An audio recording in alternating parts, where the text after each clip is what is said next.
Para quem está online, hoje, né, o irmão Marcos já está fazendo estudo para a gente e que vocês possam, então, bem aproveitar, né, o que ele também vem trazer para nós. Eu vou sair daqui para deixar de sentar aqui ao centro.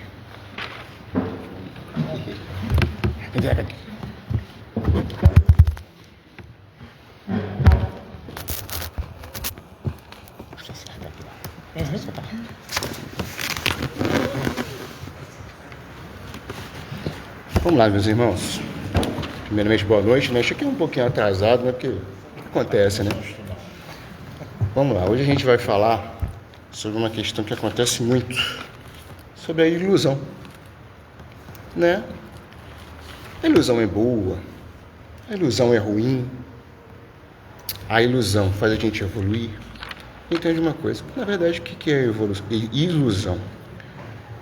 A gente aprende, né, de berço, que muitas pessoas ao nosso, né, desenvolvimento, elas querem falar assim: você deveria, você poderia, você deve.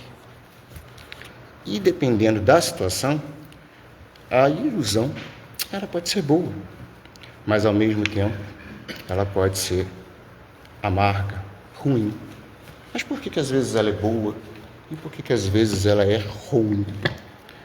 Geralmente, na maioria dos casos, em determinadas situações, né, a ilusão às vezes momentaneamente nos defende de alguma coisa, mas ao mesmo tempo ela se torna ruim porque a gente pode se tornar prisioneiro. Aqueles indivíduos, né, que se tornam prisioneiros, eles ficam excluídos, separados, eles ficam ali, né, não experimentando o fato de que a ilusão, depois de um tempo, vai se tornar perigosa e ele não consegue ir para a realidade. Então aqui no estudo eles dizem o seguinte: as ilusões que criamos servem-nos, de certa forma, de defesa contra as nossas realidades amargas. E aí tudo bem. Embora possam, por um lado, nos poupar de dores momentaneamente, e por outro, tornam prisioneiros da irrealidade. Porque, na verdade, esses prisioneiros são aqueles que as pessoas acabam ensinando que você deveria, que você poderia, e, na verdade, não deixa que você viva uma realidade. Tá? Então, outro tipo de ilusão que a gente passa muito é a questão material. A doutrina espírita ela ensina, né, nos orienta que nós devemos fazer o bem e tentar o mínimo de se apegar ao material. Mas por quê? Entenda uma coisa: você cuidar do material é uma coisa, tá? Porque você trabalhou, você se esforçou, e esse material aqui você conquistou. Você cuidar desse material é uma coisa. Agora, você se apegar a esse material e achar que esse material você precisa dele para viver, aí já é complicado. Você imagina um ser, né, encarnado e de repente ele desencarna. Você imagina a dor que esse ser vai ter, sabendo que ele está apegado a esse bem material. Ele não tem a consciência que esse bem material ele precisa para que ele possa se adaptar aqui na Terra. Exemplo, esse lápis. Eu preciso desse lápis para eu poder estudar, para eu poder escrever. Mas eu tenho que ter a consciência que quando eu for para o outro lado, eu não vou precisar mais dele em determinadas situações, apesar de existir. Tá? Então, o que acontece?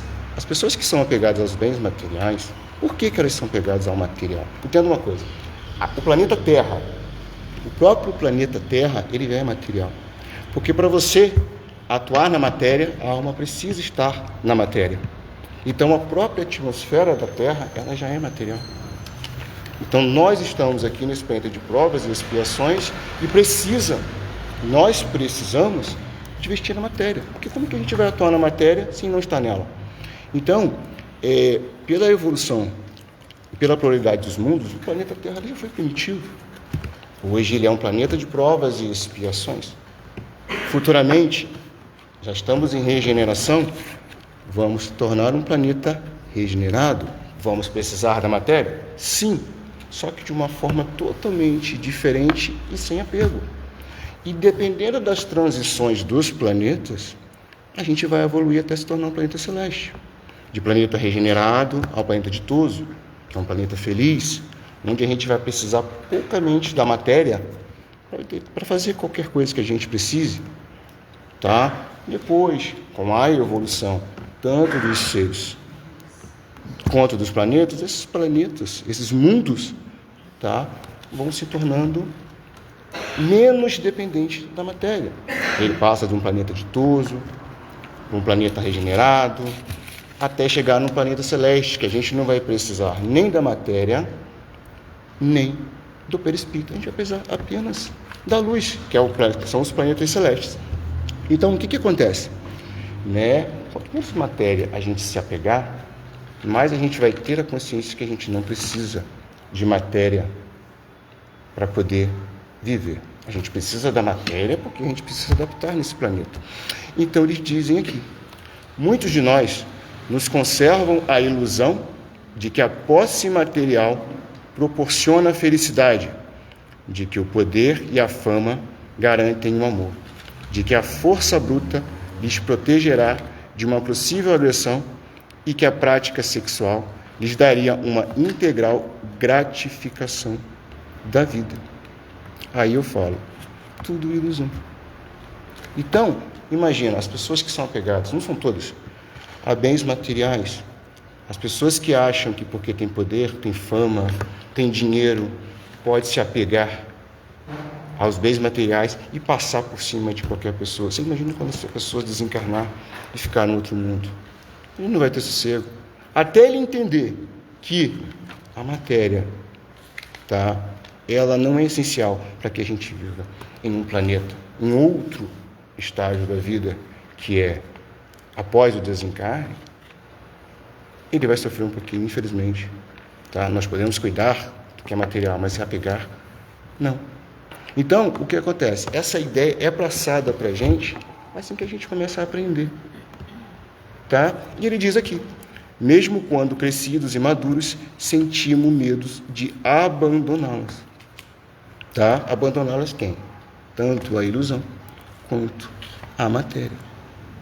Tá? Se tiver uma consciência de renunciarmos a essas ilusões, tá, de plano material, dinheiro, fama, e que a gente possa botar na cabeça da gente que a gente não precisa disso, nós podemos viver tranquilamente em qualquer fase da nossa vida, nessa encarnação, na outra, no plano espiritual.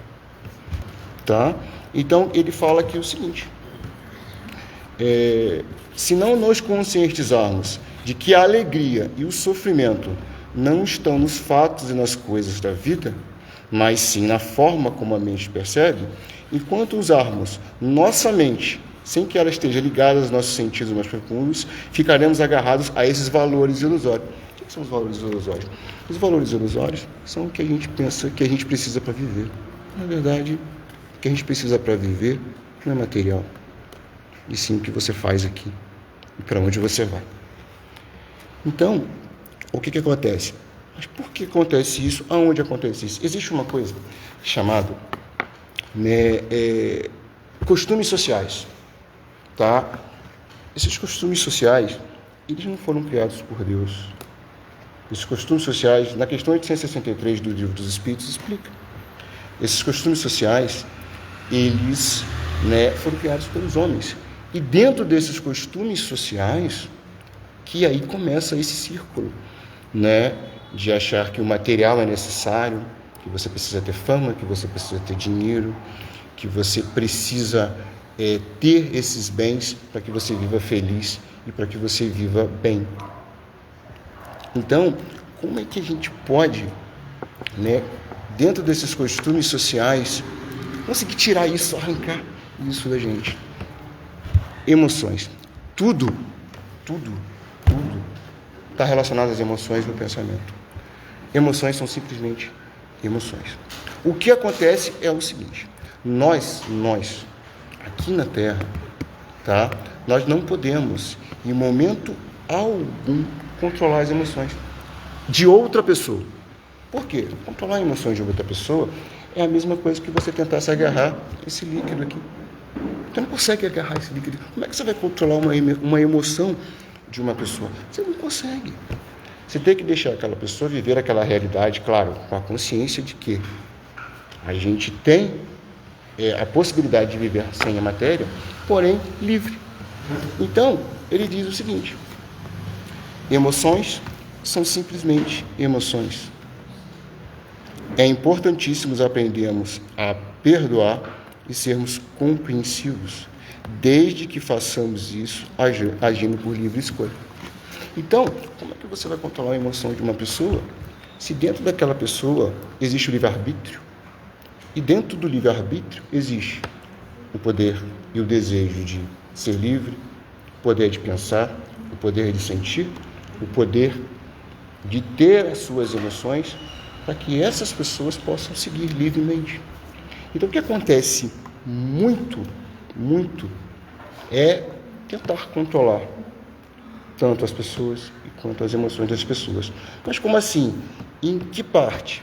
A parte de censurar essas emoções. Então, quando você começa a controlar, censurar essas emoções, ela se torna uma ilusão.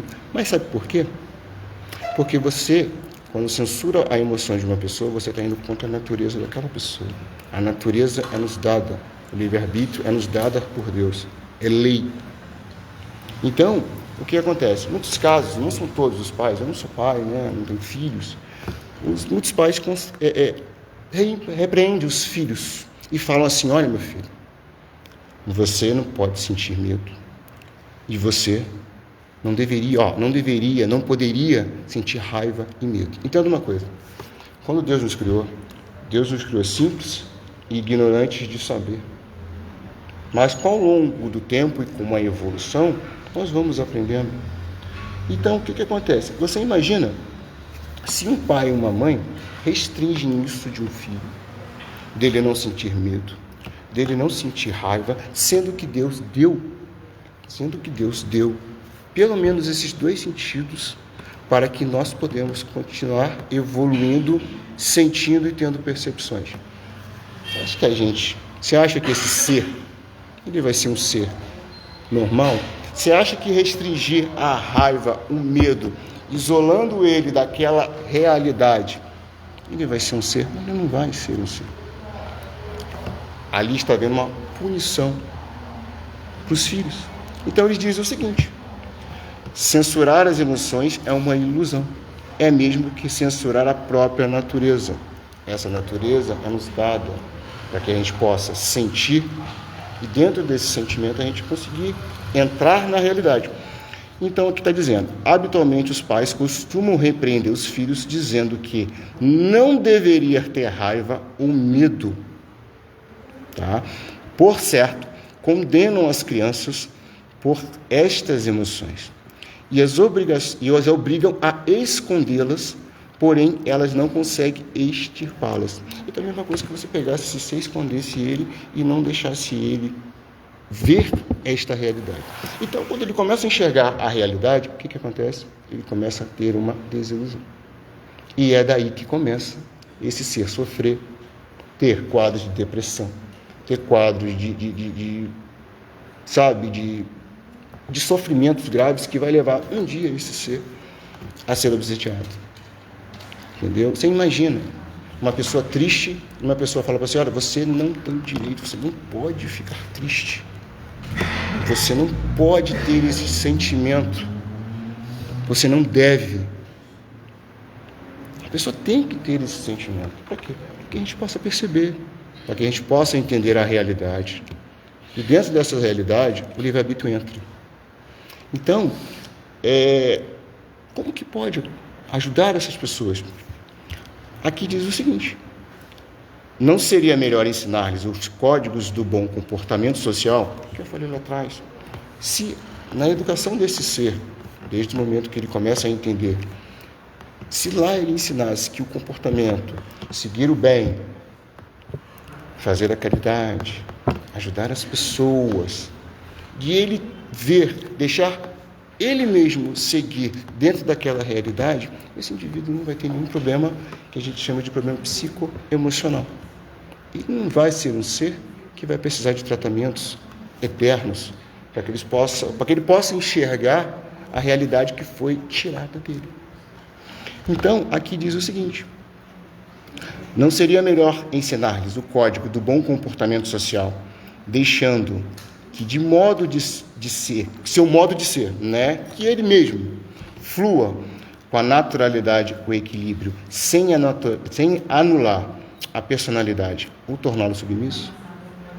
No momento que você priva isso desse, ele está submisso. Ele não pode se desenvolver, ele não pode enxergar a realidade. Tá? Então, o que acontece? Todos nós nascemos com emoções e sentimentos. Desde que nascemos, desde bebê. Quem é pai e mãe sabe o que eu estou falando. Né? Eu não sou pai, como eu disse, né? Mas você percebe na criança quando ela está com raiva, quando ela está com dor, quando ela está alegre. Entendeu? Então, é a mesma coisa que você privar uma criança de poder andar, de poder brincar, de poder se libertar. Então aqui ele diz o seguinte: todos os seres humanos nascem com reações emocionais. Encontramos nos bebês emoções de raiva quando eles estão impedidos de andar, pegar, brincar, ou seja, movimentar livremente. Entenda uma coisa: a gente privar de uma liberdade vai causar transtornos nessa criança e nesse adulto. Se na própria lei aqui da Terra nós temos a lei dos homens que, no direito, né, que a gente pode, né, entrar com um habeas corpus para não privar aquele ser que está encarnado de estar livre, você imagina uma criança que ainda não tem? Tá? Então, ele diz o seguinte: verificamos também as emoções de medo quando ficam sem apoio, quando sentem abandonados ou diante de barulhos fortes. Então, a gente privar essas sensações vai causar desde o berço esses problemas psicoemocionais nessa criança até ele se tornar um adulto. Tá? Então, o que acontece? Quando nós somos criados simples e ignorantes, né, de saber, Deus nos deu dois estados básicos, medo e raiva. Mas por que ele deu o medo? Por que ele deu a raiva? O que acontece? Dentro das emoções nós temos as percepções. Você imagina, tem um espírito aqui do lado, com certeza tem. Com certeza tem. Tem um espírito. Está aqui. Tem um espírito. E você aprende que você não pode ter medo desse espírito. Você não pode acreditar nesse espírito, porque ele te causa alguma coisa. Aí eu falo para vocês, como é que ele vai perceber? Como é que ele vai aprender a diferenciar, a vivenciar para ter escolhas? Nunca ele vai ter. É como se você pegasse aquele ser, botasse numa redoma de vidro e não deixasse ele. Se nossos próprios mentores fazem isso com a gente, eles deixam a gente passar por aquilo ali. Claro, se for uma coisa muito agressiva, né, que a gente não consiga se defender, eles vão nos ajudar. Mas a gente precisou passar por aquilo ali para a gente aprender. Então, qualquer privação, seja ela das emoções, privação de liberdade, privação de pensar, vai causar alguns transtornos em que os médicos aqui da Terra e os médicos vão precisar tratar esse indivíduo. Então ele diz assim: a raiva e o medo são emoções que proporcionam um certo estado de alerta. Olha aí, por isso que Deus nos deu raiva. Fora as outras emoções, né? É um estado de alerta. Mas por que é um estado de alerta? Porque a gente fica desperto. A gente fica, né, alerta daquilo ali. E quando a gente enfrenta uma determinada ameaça na nossa vida, aquilo ali está sempre nos avisando: ó, não pode, não vai. Se você for, você sabe o que vai causar. Nossos mentores mesmo falam: você quer ir para lá? Vai para lá. Você acha que ele vai falar o seguinte: ó, não vai não? Vai, você quer ir, você vai. Ele vai interferir no livre-arbítrio? Negativo. Sabe o seguinte: lá na frente a gente pode encontrar alguma coisa que vai fazer o mal. Ele avisou, não vai, você quer ir. Aí você vai ter que voltar para começar tudo de novo para fazer o certo. Ele vai falar, não te avisei? Não é para você ir por aí. Tá? Então eles dizem o seguinte: raiva ou medo são emoções que proporcionam um certo estado de alerta, que nos mantém despertos. Sem eles ficamos impotentes e não conseguimos proteger a nossa integridade física e nem psicológica das ameaças que enfrentamos na vida. São eles que nos orientam para que a defesa ou que para a fuga em situação de risco. Então, medo, raiva, que são as emoções, são nos dados. Então, se isso é privado da gente, como é que a gente vai receber? Como é que a gente vai perceber? Tá? Então, o que acontece? Nós, nos nossos sentidos, percepções, claro, quando isso não é restringido, a gente recebe os recados da vida, recebe as mensagens dos nossos mentores espirituais, recebem avisos. Então, o que acontece? Aqui ele diz o seguinte: nossos sentidos são tudo o que temos para perceber os recados da vida, tudo que acontece aqui no mundo material. Contê-los seria o mesmo que destruir o elo de nossa intimidade. Então, essa intimidade é dentro do livre-arbítrio. Quer ver uma coisa? Quando a gente fala assim, rogar praga, desejar mal ao outro, vai causar mal ao outro? Vai. Só que as pessoas têm que ter a noção da lei da causa e efeito. Todo efeito que acontece tem uma causa. Então, mas pior do que isso tem? Tem, claro que tem. Pior do que isso é você interferir no livre-arbítrio da pessoa. Você tentar controlar, você tentar manipular, você tentar achar que você pode controlar o livre-arbítrio da pessoa. E dentro do livre-arbítrio da pessoa, que você decide, que você pode escolher, porque Deus deu isso a gente tem direito de ir e vir aonde a gente quiser. Claro, sabendo que tem consequências se você for para o lado do mal, e coisas boas se for para o lado do bem. Então, pior do que isso é você interferir no livre-arbítrio de uma pessoa. Rogar praga é ruim? É. Desejar o mal é ruim? É. A gente aprende que não desejamos fazer isso? Não. A própria doutrina espírita ensina que a gente tem que existem as relações com o mundo material e o mundo externo, extracorpóreo, mas porém fazendo bem. Então ele diz aqui o seguinte: a repressão das emoções inibe o ritmo e a pulsação interna, limita a vitalidade e reduz a percepção. É essa percepção que a gente tem quando não é restringido nem o medo, nem a raiva, e nem as emoções, e nem o livre-arbítrio. Tá? Quando reprimimos uma emoção, por certo, estaremos reprimindo muitas outras. Claro, dentro de um campo de emoções tem várias outras. Ao reprimirmos nossas emoções básicas, medo e raiva, que Deus nos dá, certamente estaremos reprimindo também emoções de afetividade. Infelizmente, não conseguiremos lidar com as dificuldades e encontrar as soluções. Se perdemos contatos com a lei da natureza, tá? Aliás, que essa lei é criada por Deus, que nos rege a todos. Então ele diz o seguinte: nós, em momento algum, hipótese alguma, podemos restringir nada de ninguém, controlar nada de ninguém, nem emoção, nem sentimento, e nem achar que medo e raiva é uma coisa de fraqueza. Não é. Não é coisa de ser fraco. Medo e raiva são defesas, são alertas. Tá? E em todo momento, Hamed, ele fala assim: é mais produtivo para a evolução das almas acreditar naquilo que sente do que nas palavras que se ouve. Então, gente, às terças-feiras, quando a gente vem aqui, acredite na emoção de vocês. Acredite que dentro de vocês está dizendo o seguinte: lá vocês vão ter ajuda, vão ter conforto, vão receber os fluidos benéficos que, unido aos nossos fluidos, as pessoas que trabalham aqui, vão fazer bem a vocês. Tá? Muitas pessoas, às vezes, quando chegam aqui a primeira vez, eu sempre pergunto: você está com medo? Aí a pessoa: não estou com medo. Tem certeza? Não está com medo? Aí a pessoa acaba se abrindo. Entende uma coisa? Quando a gente vem para cá, a gente tem que vir receptivo, tá? O medo tranca as portas da receptividade.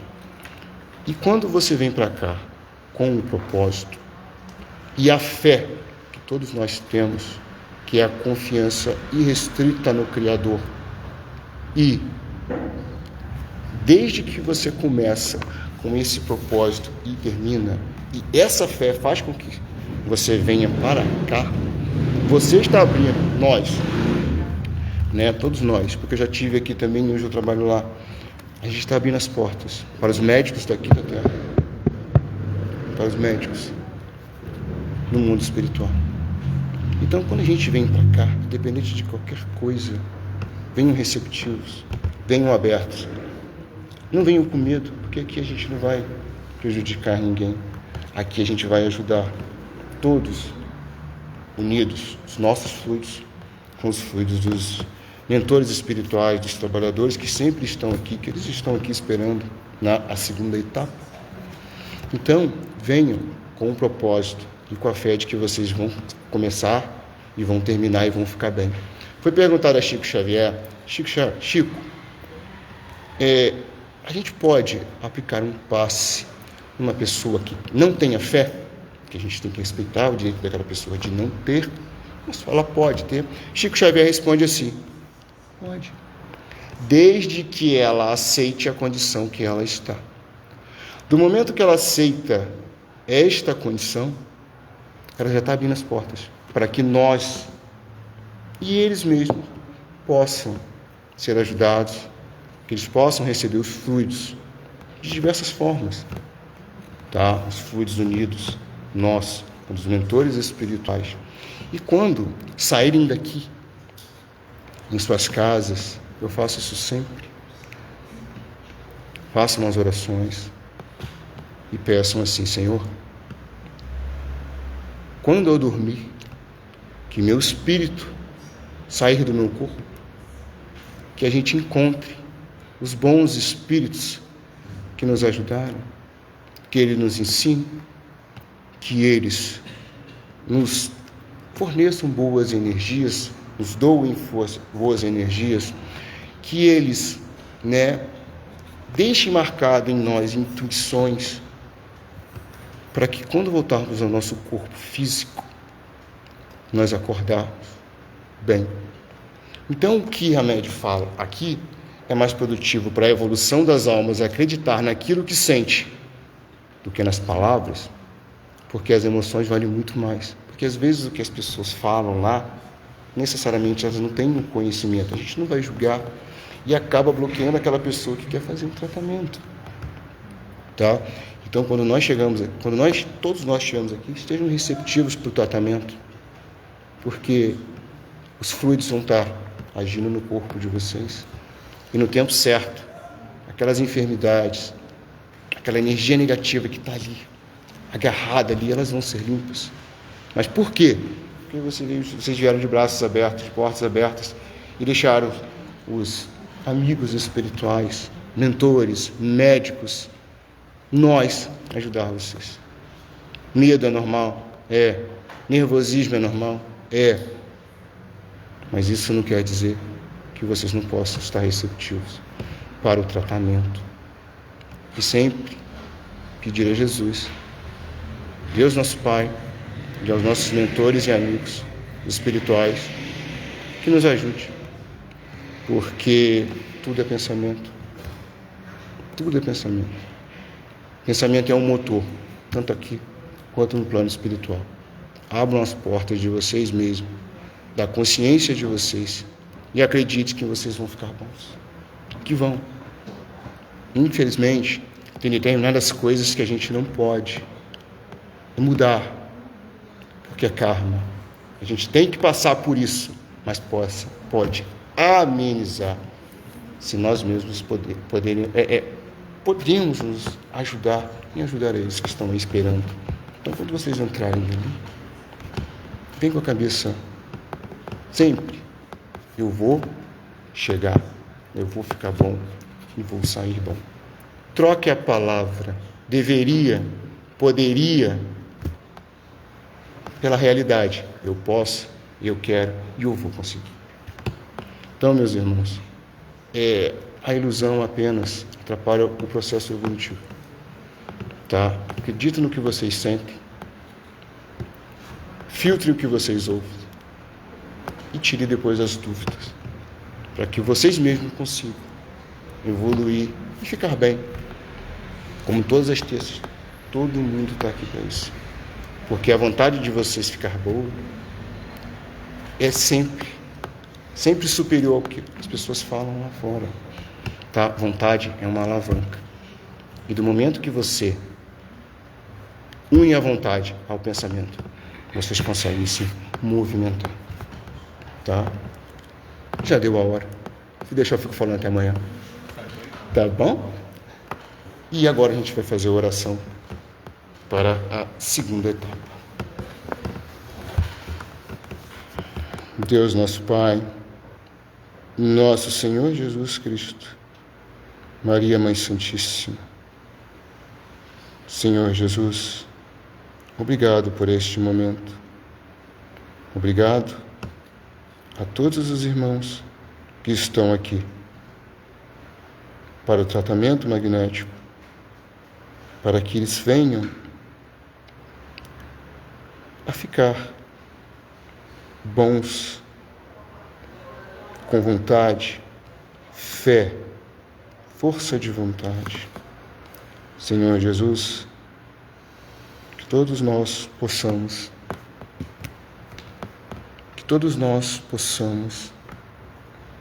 estar agradecidos por esse momento, por esse estudo, e que todos os irmãos aqui recebam as energias, os fluidos necessários para que possam sempre estar melhores, para que o outro dia possa sempre ser melhor que o de hoje, e assim por diante. Que todos os irmãos recebam a energia, os fluidos necessários, a luz do nosso Senhor Jesus. E que os espíritos benevolentes, amigos, mentores espirituais que estejam aqui, possam sempre ajudar, unir nossos fluidos aos seus fluidos, para que todos vocês, meus irmãos, recebam o alívio necessário,